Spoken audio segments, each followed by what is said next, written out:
తెలంగాణకొచ్చేసరికి అంటే తెలంగాణ అనే కాదు, ఎవరైనా కొత్త వాళ్ళు వస్తున్నారంటే చాలా షార్ట్ ఫిలిమ్స్ లేదంటే నార్మల్‌గా చిన్న చిన్నవి చేస్తూ ఉంటారు. అండ్ మీరు ఫస్ట్ టైమ్ ఇంత పెద్ద ప్రాజెక్ట్ చేశారు. అంటే సక్సెస్ అయితుందని చేశారా? ఏ నమ్మకంతో చేశారసలు మీరు? అంటే ఈ కథ మీద ఉన్న నమ్మకం ఫస్ట్ థింగ్ ఏంటంటే, ప్లస్ నన్ను నేను ప్రూవ్ చేసుకోగలను అన్న కాన్ఫిడెన్స్ లెవెల్స్ అయితే నాకు చాలా ఉన్నాయి. టీమ్ వర్క్ అండి. ప్రతీదీ నాకు టీమ్ బాగా సపోర్ట్ చేస్తది. ఒక 5-6 మెంబర్స్ ఉంటాము. ప్రతీది point to point, pin to pin చేస్తుంటాం. లైక్ ఏంటంటే సినిమా యూనిట్ ఉంటుంది. లైక్ పెద్ద పెద్ద కెమెరాలు ఇవన్నీ ఉంటాయి గదా! అవేం యూజ్ చేయలేదు మేము. చిన్న ఓకే. వాటితో ఒక నార్మల్‌గా మీరు చూసే ట్రైలర్ మీకు అర్థమవుతుంది. అరేయ్! చిన్న కెమెరాలతో ఇట్లా తీశారా అని మీకే అనిపించుంటుంది. యూనిట్ లేదు. బట్ ఏంటంటే మిస్టేక్స్ కనిపిస్తాయి. మిస్టేక్స్ పాయింట్ ఔట్ చేసి మిస్టేక్స్ వెతికితే మాత్రం అక్కడక్కడ కనిపించే ఛాన్సెస్ ఉన్నాయి. బట్ మీరు స్టార్టింగ్ నుండి ఒక కథని కథలా చూసుకొని స్టోరీలో ఇన్వాల్వ్ అయ్యి వెళ్ళిపోతే ఒక కొత్తోళ్ళు తీసిన సినిమాలాగా అస్సలు అనిపించదు మీకు. ఓకే. అండ్ కొంతమంది డైరెక్టర్స్ విషయానికొస్తే వాళ్ళ లైఫ్‌లో జరిగింది, లేదంటే లైక్ ఫ్యామిలీలో జరిగింది తీస్తుంటారు. అండ్ మీకేమైనా ఇన్సిడెంట్ ఉందా ఇలాంటి స్టోరీకి సంబంధించి? చాలా చాలా ఉంటాయి. చాలా ఒక స్టోరీ ఉందా? చాలా స్టోరీస్ ఉన్నాయా? ఇంట్లో నెక్స్ట్ ఆహా! ఇప్పుడు మిమ్మల్ని అడుగుతుంటే హీరో గారు ఇన్వాల్వ్ అయ్యారు. అంటే మీకేమైనా స్టోరీస్ లేదు, ఉన్నాయా? తనది తెలుసుకుందామని అడుగుతున్నా నేను. తనది ఏమైనా ఉన్నాయేమో. ఓకే. అంటే నాతో పాటు మీరు తెలుసుకున్నారా? తెలుసుకుందాను వెయిటింగ్. ఏం లేదు. Next question. Next question pass. Question పాసా? ఓకే. ఇప్పుడు మీరు యాక్ట్ చేస్తున్నప్పుడు కొన్ని సీన్స్ కనెక్ట్ అయితూ ఉంటాయి. అంటే నార్మల్‌గా మనం చూస్తేనే అరే! ఈ సీన్ బాగుంది కదా అని మన రియల్ లైఫ్‌లోకి వెళ్తాం. మీరు మూవీలో యాక్ట్ చేసినప్పుడు ఏదైనా సీన్ రియల్‌గా మీరు ఫీల్ అయ్యి మీరు యాక్ట్ చేసింది ఏదైనా ఉందా? నాకు ఫస్ట్ రాజేష్ ఈ కథ రాసింది.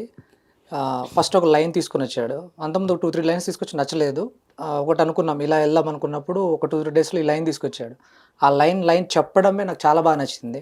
ఆ లైన్ నుంచి కథ మొత్తం రెడీ అయిన తర్వాత ఫస్ట్ సెకండ్ అంటే ఫస్ట్ ఫ్రేమ్ నుంచి ఎండింగ్ ఫ్రేమ్ వరకు ప్రతి సీను చాలా బాగుంటుంది. అండ్ ఒక ఎమోషనల్ జర్నీ. నేను ఇప్పటికీ ఆ ఎమోషన్ నుంచి బయటికి రాలేదు ఇంకా. ఓపెన్‌గా చెప్పాలి 3 ఇయర్స్ అవుతుంది సినిమా అంటే స్టోరీ రెడీ అయిన దగ్గర నుంచి ఇప్పుడు కంప్లీట్ అయ్యేంత వరకు. ఆ ఎమోషన్ నుంచి ఇక బయటికి రాలేదు నేను ఇంకా. అండ్ అంత బాగుంది. అంత బాగా నచ్చింది. You will connect to the movie. ఆ మూవీకి కనెక్ట్ అయిపోతారు. ఆ మ్యూజిక్ కానీ ఇన్ డెప్త్ డీటెయిలింగ్ కానీ ప్రతిదీ చాలా బాగా ఎమోషనల్ కనెక్ట్ ఉంటుంది సినిమాలో. నేను ఇప్పుడు ఆ మూవీకి నేనే ఎడిటింగ్ చేశాను. ఒక ఓకే. ఆల్మోస్ట్ చాలా ఒక 100-200 టైమ్స్ చూసుంటా. అయినా కానీ ఆ ఫీల్ అంటే ఆ ఎమోషన్ అలాగే ఉండిపోతుంది. ఆ ఎమోషన్ పోవట్లే ఇక్కడ. సో ఒకటి రివీల్ అయిందంటే మీరు ఎడిటింగ్ కూడా చేస్తారా? ఆ. అమ్మో! చాలా టాలెంటెడ్ పర్సన్. అండ్ ఇంకొకటి ఇప్పుడు మీ మూవీలో ఎక్కువ మీరు యూజ్ చేసిన వర్డ్స్ ఏంటి? అంటే కొన్ని మూవీస్‌లలో చేసాము. ఉంటాయి కదా! చేసాము. చూసాము, సెన్సార్ సెన్సార్ కట్ కట్ చేసింది. ఇచ్చారు మాకు. ఇది అన్యాయం. మాకు చిన్న సినిమాకి అన్యాయమే సెన్సార్ కట్ ఇవ్వడం అనేది. అయ్యో! అంటే జనరల్‌గా ఇప్పుడు చిన్న సినిమాలు ఇప్పుడు రీసెంట్‌గా కమిటీ కుర్రాళ్ళు ఒకటి, ఆయ్ ఒకటి ఆల్మోస్ట్ మన కులం మీదనే మూవీస్. మాది కూడా కొంచెం అదే జానర్. చాలా సినిమాలు మీరు వినే ఉంటారు కొన్ని వర్డ్స్. అవును. మా దాంట్లో అంత పెద్ద వర్డ్స్ ఏం లేదు. చిన్న వర్డ్స్ దానికి కూడా కట్స్ ఇచ్చారు. అది కొంచెం బాధేస్తుంది తీయాలంటే. ఓకే. చెప్పొచ్చా? ఏం కట్ చేశారు ఇప్పుడు? ఆ వర్డ్స్ ఏంటో? అది జాతి తక్కువ నా కొడక అనే డైలాగ్ ఉంటుంది. ఓకే. అది అంటే సబ్జెక్ట్ ప్రకారంగా ప్రతిసారి చిన్నవాళ్ళని చిన్న చూపు చూస్తున్నారు, పెద్దవాళ్ళు పెద్ద అనే అది రివీల్ చేయడం కోసం అంటే అది ప్రతిసారి గుర్తు చేయడం కోసం అది యూజ్ చేసాము. కానీ ఇప్పుడు అది యాక్సెప్ట్ చేయట్లేదు సెన్సార్ వాళ్ళు. ఓకే. ఇప్పుడు మూవీకి గాకుండా మీ లవ్ స్టోరీకి వస్తే మీరేమని పిలిచేవాళ్ళు? ఐ మీన్ మూవీలో అడుగుతున్నాను నేను. అంత రాధమ్మ. రియాక్షన్ రాధమ్మ. రాధమ్మ. మీరు? కృష్ణ. క్రిష్. ఓకే. అంటే ఏం నిక్ నేమ్స్ ఏం పెట్టలేదా వీళ్ళకి మూవీలో? మూవీలో అదే ఆ రాధమ్మ పేర్లని ముద్దు పేరు. మార్చదలుచుకోలేదు.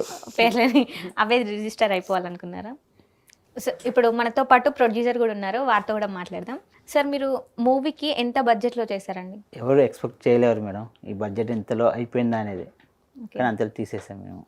ఓకే. అసలు ఈ స్టోరీకి ప్రొడ్యూసర్‌గా చేయాలని ఎందుకు అనుకున్నారు? ఫస్ట్ నుంచి నాకు సినిమా అంటే చాలా ఇష్టం. ఓకే. వీక్లీ 1 or 2 మూవీస్ చూడండి ఇప్పటికీ ఉండలేము. ఓకేనా మేడం. అలా మాకు సినిమా చూస్తున్నప్పుడు హీరో మా ఫ్రెండే. ఓకే. తన సినిమాలు చేస్తున్నాడు బంజారా తన భాషలో. తనతో ఒక మంచి సినిమా చేద్దాం అనుకున్నాం. తనని అప్రోచ్ అయినప్పుడు ఒక మంచి మన స్టోరీ తీసుకొచ్చారు రాధాకృష్ణ స్టోరీ. విన్నాగానే నాకు బాగా నచ్చింది. ఆన్ సెట్లోకి వెళ్తున్నప్పుడు టెక్నీషియన్స్ని వీళ్ళందరినీ మనోడే పరిచయం చేశాడు. ఓకే.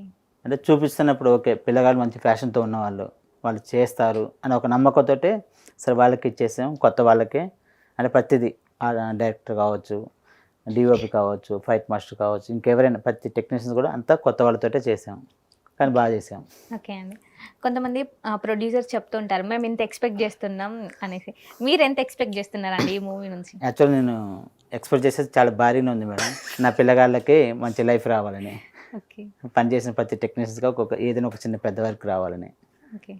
అది అండ్ మీరు మీరు అన్నారు కదా మూవీ మొత్తం నా చుట్టే తిరుగుతుంది నేను కనిపించకపోయినా అని. అసలు ఎందుకు అలా అన్నారు? అంటే కనిపిస్తారా కనిపించారా? కనిపిస్తాను, బట్ కొన్ని సీన్స్లో ఇప్పుడు ఫాదర్ ఈయన సీన్స్, నా ఫాదర్ ఈయన సీన్స్ ఉన్నాయంటే నేను ఉండను వీళ్ళిద్దరు కన్వర్జేషన్లో. బట్ ఆ కన్వర్జేషన్ నా గురించే. ఫైట్ జరుగుతుంది, హీరో ఫైట్ చేస్తాడు, నా గురించే. పాట వస్తుంది, నా గురించే. ఆ హీరోయిన్ ఇంకొక హీరోయిన్, సో తన మధ్య సీన్స్ జరుగుతాయి, అవి కూడా నా గురించే. సో అలా చెప్తున్నా అనమాట. సో త్రూ అవుట్ నేనున్నా లేకున్నా నా మీదే నడుస్తూ ఉంటుంది అటువంటి మంచి.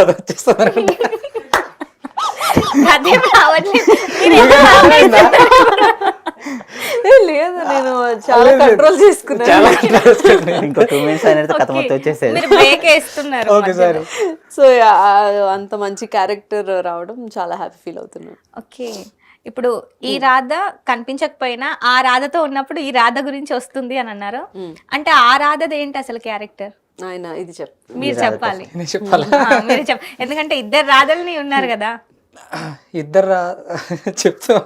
ఇద్దరు రాదని లవ్ చేస్తాను. ఓకే. ఫస్ట్ మీరే ప్రపోజ్ చేస్తారు ఇద్దరికి అనుకుంటా. ఓకే అంతే. అంటే ఇప్పుడు చెప్పేస్తే తెలిసిపోద్ది, అదే నా భయం. ఎవరిని లవ్ చేస్తున్నారు చెప్పద్దు, బట్ తన క్యారెక్టర్ చెప్పండి. అది కూడా అంతే ఉంది కదా. సో ఏది చెప్పినా అంటే ఒక పాయింట్ చెప్తాను. ఒక రాధ వల్ల కథ స్టార్ట్ అవుతుంది, ఇంకో రాధ వల్ల కథ మలుపు తిరుగుతుంది. సింపుల్. ఇంకో రాధ వచ్చి ఎండ్ చేస్తుందా? మలుపు తిప్పుతుంది కథను, మలుపు తిప్పుతుంది, ఎండ్ చేయదు, మలుపు తిప్పుతుంది. అంటే 2 రాధలు ఉన్నారు. ఇంకో ట్విస్ట్ ఏమైనా ఉందా మాకు? ఈ రాధను చూస్తుంటేనే ఇంకో రాధ వచ్చేసింది ఎంట్రీ, మళ్ళీ ఆ రాధను చూస్తుంటే ఇంకో రాధ రావడం ఏమైనా ట్విస్ట్ తెలుస్తుంది? థియేటర్ ట్విస్ట్ ఉంది. మళ్ళీ అది ఎండ్ స్టోరీ కాదు, never ending love story. Okay. దీనికి అంతం లేదు, ఇంకా కంటిన్యూ ఉంది. ఇంకా కంటిన్యూ. పార్ట్ 2 వస్తుందా? పార్ట్ ఏమో ఉండదు. ఇది మీ జనాలు సక్సెస్ చేస్తే రావచ్చేమో. తప్పకుండా ఉండొచ్చు. అంటే మూవీలో చూడంగానే అలా ఎలా అయిపోయింది అసలు లవ్? అంటే కొన్నిసార్లు కొన్ని మూవీస్లో చెప్తుంటారు కదా, అంటే మనం కొన్ని మూవీస్ చూస్తుంటాం కదా, అమ్మాయిని చూడగానే గంట సౌండ్ రావడము, లేదంటే ఇంకా కొన్ని సిమ్టమ్స్ జరుగుతూ ఉంటాయి కదా. నాకు ఈ కథలో, ఈ సినిమాలో ఏంటంటే తను చూసిన ప్రతిసారి సాంగ్ వస్తుంది, వినబడుతూ ఉంటుంది. ఓకే. అది ఎక్కడి నుంచి వస్తుంది ఏంటనేది కొన్నిసార్లు అర్థం కాదు. అలా ప్రతిసారి ఎందుకు వస్తుంది అనేది అది జరుగుతూ లవ్లో పడిపోతాం అనమాట. ఓకే. రియల్ లైఫ్ లో అలా ఏమైనా జరిగిందా మరి? సాంగ్ లేదంటే గంట వినిపించే మ్యారేజ్, లవ్ మ్యారేజ్. ఓకే. మీకు మ్యారేజ్ అయిందా? మొత్తం చెప్పేస్తారండి, కథ మొత్తం చెప్పాలి. అంటే అలా అనిపించట్లేదు మరి మీరు? మ్యారేజ్ అయింది, love marriage. Okay, love marriage. So ఇదే సీనా లేకపోతే ఏమైనా ఇంకా డిఫరెంట్ ఉందా? నా ఫస్ట్ ఫిలిం లో ఉంటది love story, same love story. నా లవ్ స్టోరీని తీసేసాము కథలు దొరకకపోతే. ఓకే. అండ్ ఇంకొకటి, సో ఈ ప్రాజెక్ట్ మీకు ప్లస్ పాయింట్ అంటారా లేకపోతే ఏంటి? చాలా ప్లస్ పాయింట్ అండి. కథ నచ్చే చేశాను, చాలా బాగుంటుంది కథ. ఒక ఎమోషనల్ జర్నీ చెప్తున్నా కదా, ఇప్పటికీ ఆ కథ నుంచి బయటికి రాలేకపోతున్నాను. అంటే రాదని మర్చిపోలేకపోతున్నాను ఇప్పటికీ. ఓకే. సో అంత కనెక్ట్ కావడానికి రీజన్ ఏంటి అసలు? కథేనండి ప్రాణం. అంటే కథే. ఏ క్వశ్చన్ కైనా కథే. అంటే కథ లేకపోతే మనం ఏం చేయలేము కదా. అంటే ఏ ఎమోషన్ రాదు కథలో నుంచి, ఏ క్యారెక్టర్ రాదు. అంటే ఒక టెక్నీషియన్స్ కానీ ఆర్టిస్ట్ కానీ మేమంతా కథ లేకపోతే అక్కడ నుంచి రాలేము కదా. కథ రావడం వల్ల మేమందరం ఇక్కడ ఉండగలిగాము. ఇప్పుడు మీరు ప్రొడ్యూసర్గా బడ్జెట్ పెట్టారు కదా, సో అండ్ ఇంతమంది ఆర్టిస్టులు ఉన్నారు అంటే సమ్ టైమ్స్ అనిపిస్తుంది కదా, అరే నేను ఇంత బడ్జెట్ పెడుతున్నాను వీళ్ళు సక్సెస్ చేస్తారా చేయరా? సో అలా క్లమ్జీ ఏమైనా మీకు అనిపించిందా? లేదు మేడం, స్టోరీ విన్నాక స్టోరీ మీద నమ్మకంతో బడ్జెట్ పెట్టినాము. ఆ స్టోరీ ఎంతైతే డిమాండ్ చేసిందో అంతకని మించి కొద్దిగా డబ్బులకి వెళ్ళాము మేము. చూద్దాం మళ్ళీ ప్రేక్షక దేవుళ్ళు ఏం చేస్తారు. నమ్మకం అయితే ఉంది, ఎందుకంటే సినిమాలు చూసి అభిమానంతో చెప్తున్నాం కదా. స్టోరీ అయితే ప్రతి ఒక్కరికి, చిన్న కాంచి పెద్దవాళ్ళకి ప్రతి ఒక్కరికి నచ్చుతుంది. ఓకే. అలా 2 hours ఉండిపోతారు. ఓకే. ఇప్పుడు ఇది మూవీ ఎప్పుడు రిలీజ్ అవుతుందండి మరి? అక్టోబర్ 18 అక్టోబర్ 18 వస్తుంది మేడం. ఇది తెలుగు బంజారా ఒకేసారి రిలీజ్ ప్లాన్ చేస్తున్నాం. Okay sir. Okay sir. ఎన్ని థియేటర్స్లో రిలీజ్ చేస్తున్నారు? ఫస్ట్ ఒక 50 to 80 థియేటర్స్ అనుకుంటున్నామండి. అక్కడ ప్రాపర్ ప్రమోషన్ చేసుకుని అక్కడ రిలీజ్ చేసుకుని అక్కడ పాజిటివ్ టాక్ తెచ్చుకున్న తర్వాత ఆటోమేటిక్గా తెలిసిన విషయమే థియేటర్స్ పెరుగుతాయనే నమ్మకం. బాగుందంటే ఆటోమేటిక్గా థియేటర్స్ ప్లాన్ చేసుకుంటాం. అంటే చిన్న సినిమా ఎక్కువ థియేటర్లకు వెళ్ళినా మేము ప్రమోషన్ అన్ని చోట్ల చేయలేకపోతే ఆ టైం అంతా వేస్ట్ అవుతుంది. అందుకని మేము లిమిటెడ్ థియేటర్స్కి వెళ్దాం అనుకుంటున్నాం.